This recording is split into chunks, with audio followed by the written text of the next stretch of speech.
Welcome AP Stats students. This is Chapter 25, Comparing Counts Using the Chi-Square Model. Here we go. First, we're going to talk about the goodness of fit test. Astrology, as you're probably aware, is at best baloney. We're going to demonstrate that in this lesson with a goodness of fit test. Actually, calling astrology baloney is an insult to the meat product bologna, but moving on. To the right are the Greco-Roman zodiac signs of 256 Fortune 400 executives. So we want to see if there's a relationship between one's zodiac sign and one's likelihood of being a Fortune 400 exec. Does a certain sign favor your success in a strictly financial sense? Well, let's see.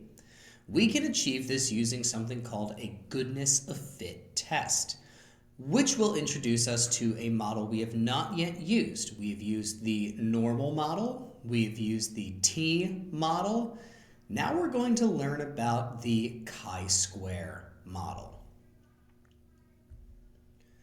So the null hypothesis in this case is that there are no favored signs. So we're going to assume that there are no favored signs in this collection here. That is that each sign is associated with about the same number of Fortune 400 execs. The alternative hypothesis is that there is a sign that favors Fortune 400 execs, or that there is at least one sign that favors the Fortune 400 executives. So let's explore this chi-square model and see how we can use it to test our hypothesis.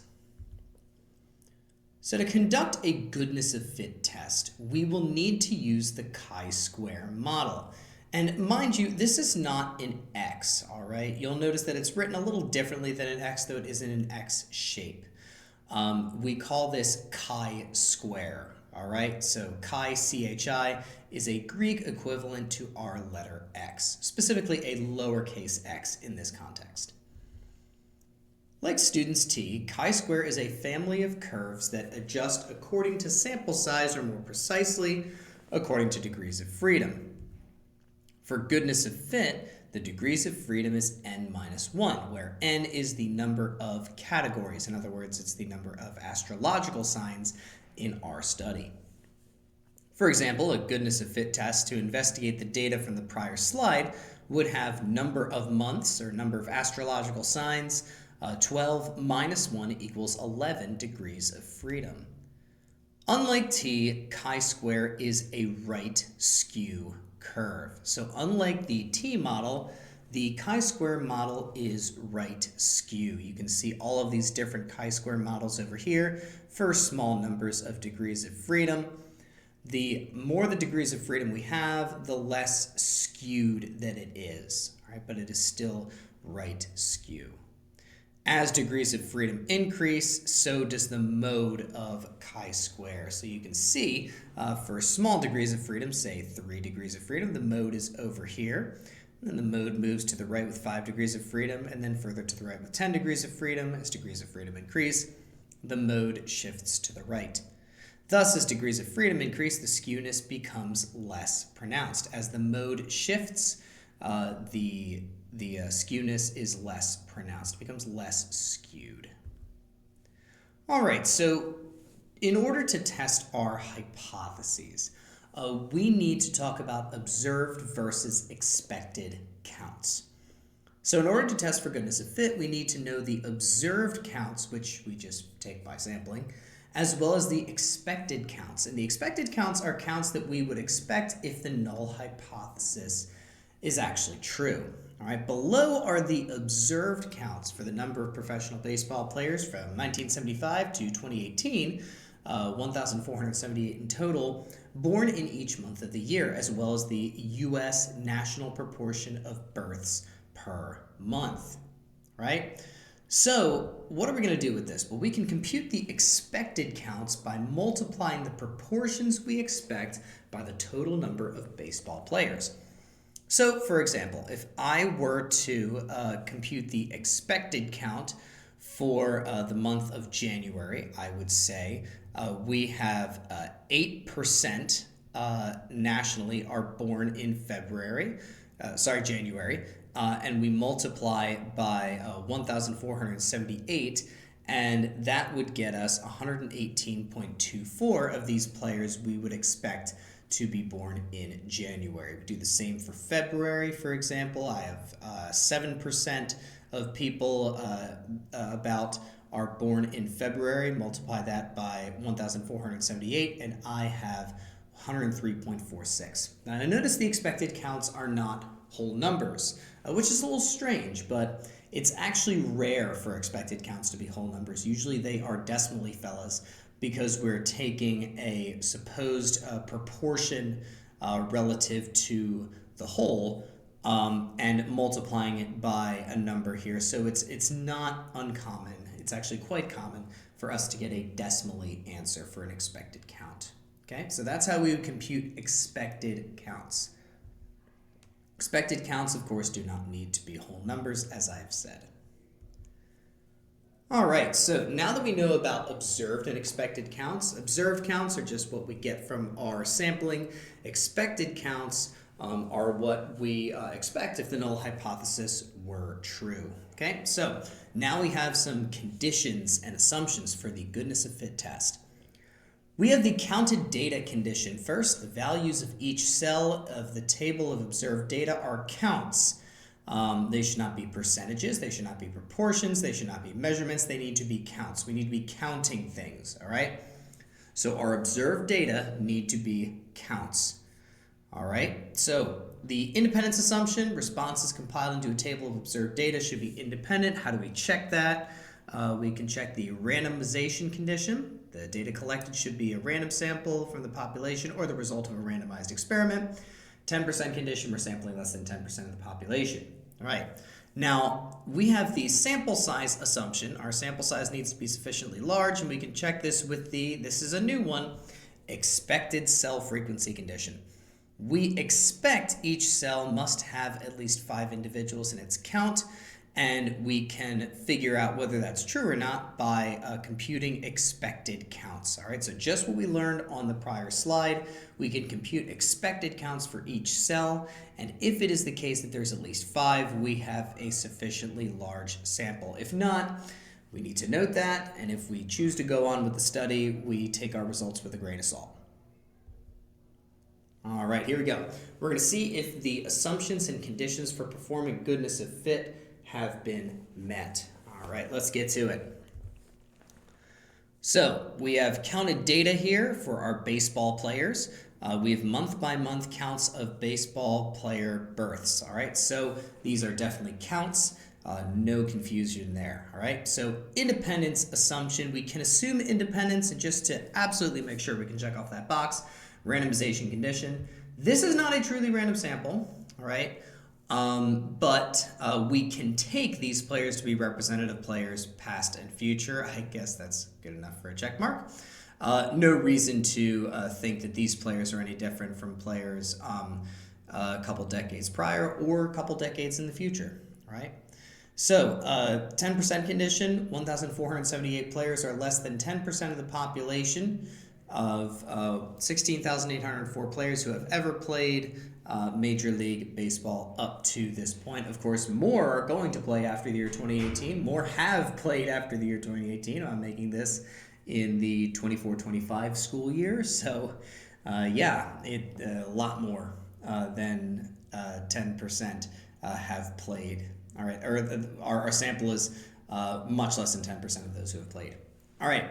Expected cell frequency condition. The expected counts extend from 103.46 in February to 133.02 in a couple months, all of which are way greater than 5, so we have checked off the boxes. We're good to go. And that is how you would check assumptions and conditions for a goodness of fit test.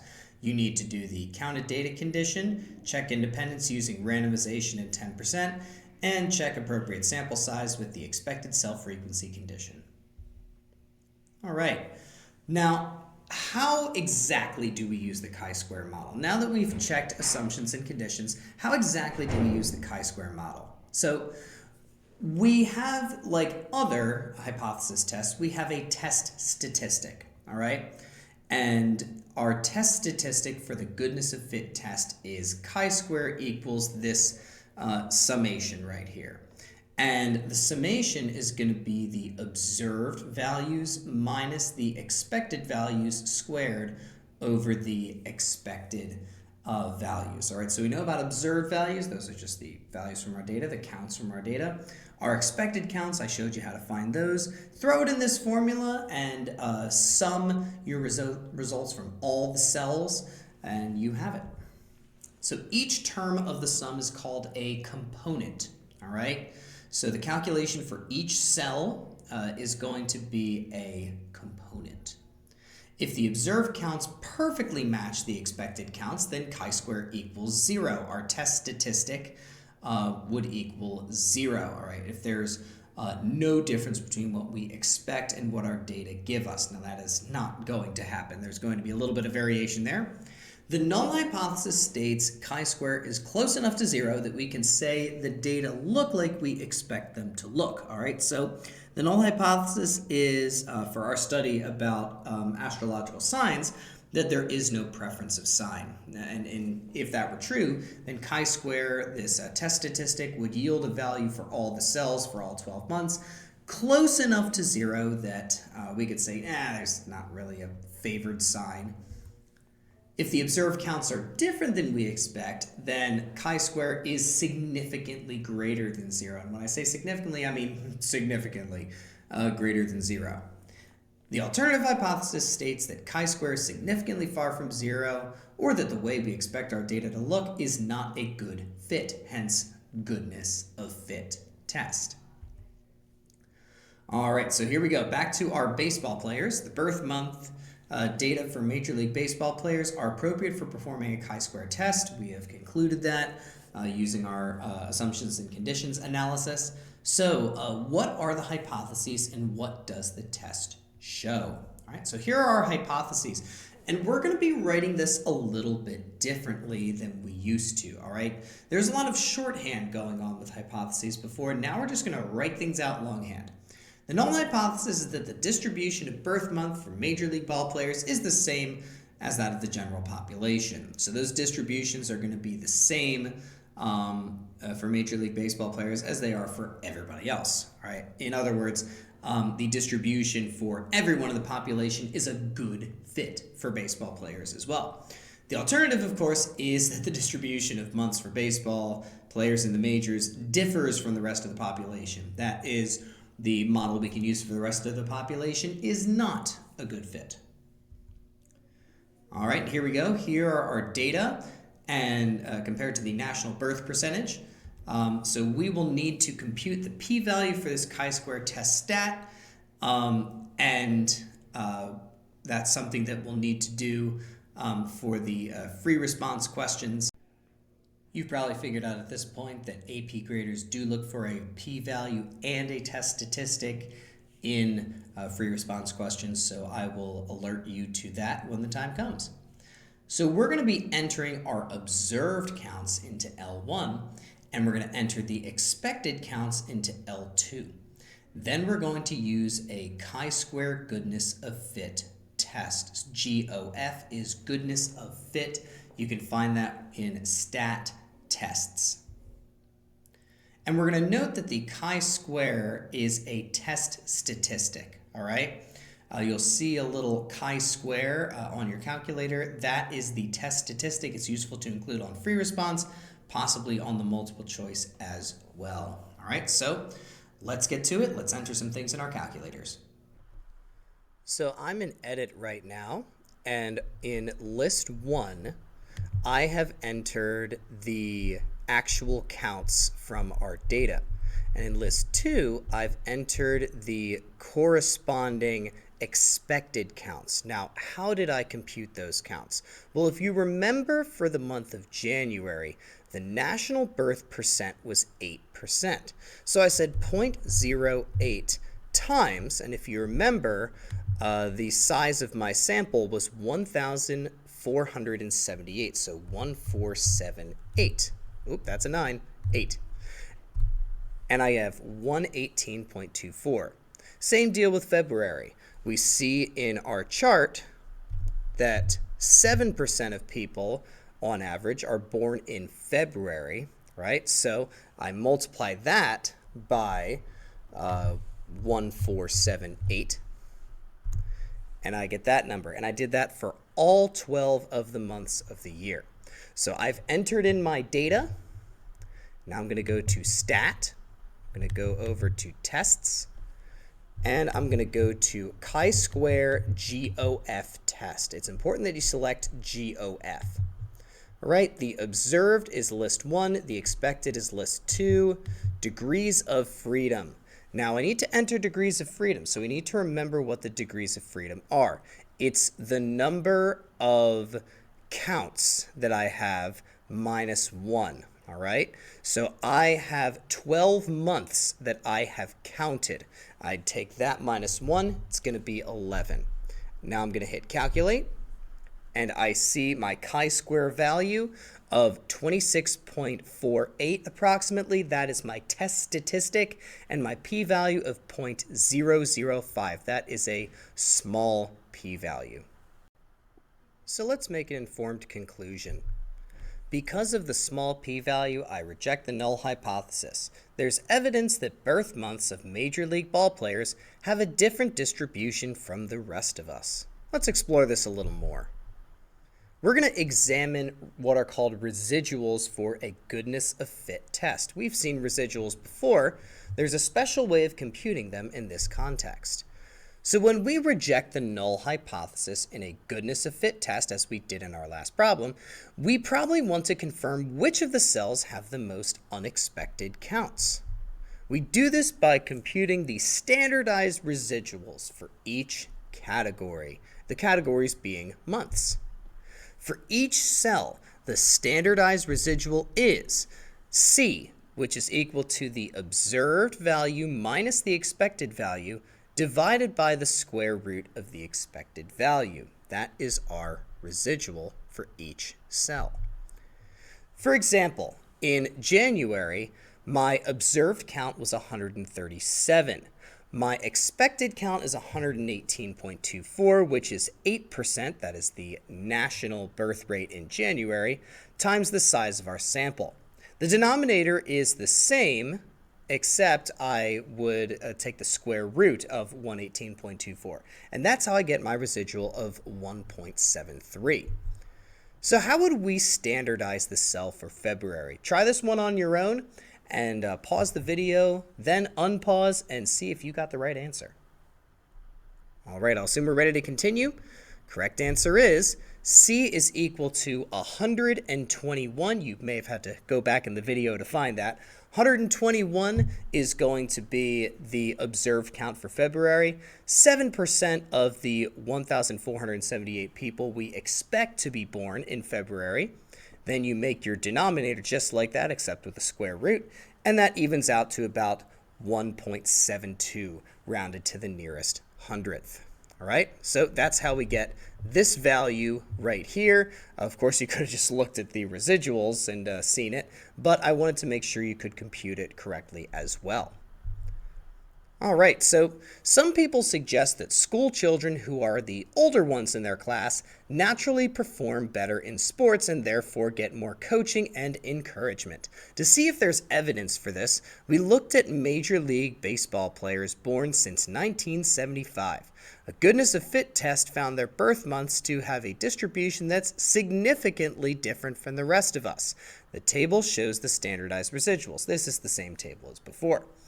So what's different about the distribution of birth months among the Major League ball players? And we want to see if we can answer that question in the paragraph above about older kids being better on average. Well, if you look at the residuals over here, there is a slight advantage to September, but October, November, and December have negative residuals, and those would be your oldest kids in the class. So it appears that compared to the general population, fewer ball players than expected were born in July, and July clearly has the lowest residual, and more are expected in August, all right? Either month would make them the younger kids in their grades in school. So these data don't offer support for the conjecture that being older is an advantage in terms of career as professional ball players. So let's end our video here talking about our original question about zodiac signs and odds of being in the Fortune 400. So we have counts of the 256 executives in 12 zodiac sign categories. The natural null hypothesis is that the birth dates of executives are divided equally among the 12 zodiac signs. All right, so are CEOs more likely to be born under some zodiac signs than others? So the null and alternative hypotheses are as follows according to our textbook. Births are uniformly distributed over zodiac signs would be the null hypothesis. The alternative would be that the births are not uniformly distributed over the zodiac signs. Since it's a goodness of fit test, we can say the null hypothesis is that an even distribution of zodiac signs is a good fit. The alternative is that an even distribution, or should we say a uniform distribution, that would be the more stats word, a uniform distribution is not a good fit. All right, so we need to check our conditions, and every so often you'll see a little red X next to one of the conditions. Our textbook is being honest there. So the counted data condition, we have counts for the numbers of executives in 12 categories. Cool. Independence assumption. The birth dates of executives should be independent of each other. There's no reason why to think not. However, we would check using randomization and 10% when appropriate. The randomization condition, this is a convenient sample. All right, this is the Fortune 400. This is a 256 Fortune 400 execs. All right, it is random, but it's not a simple random sample. There's no reason to suspect bias, but we have to admit this is a convenient sample. All right, expected cell frequency condition. The null hypothesis expects that 1 out of 12 of the 256 births, 1/12 of 256 is 21.33, should occur in each sign. So we're expecting way more than 5 for each sign, so the condition is satisfied. You may have noticed the absence of a 10% condition.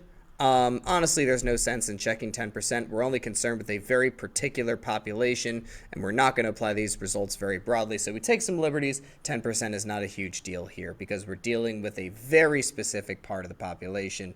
We're talking about very, very wealthy people, not average people like you and me. Here we go.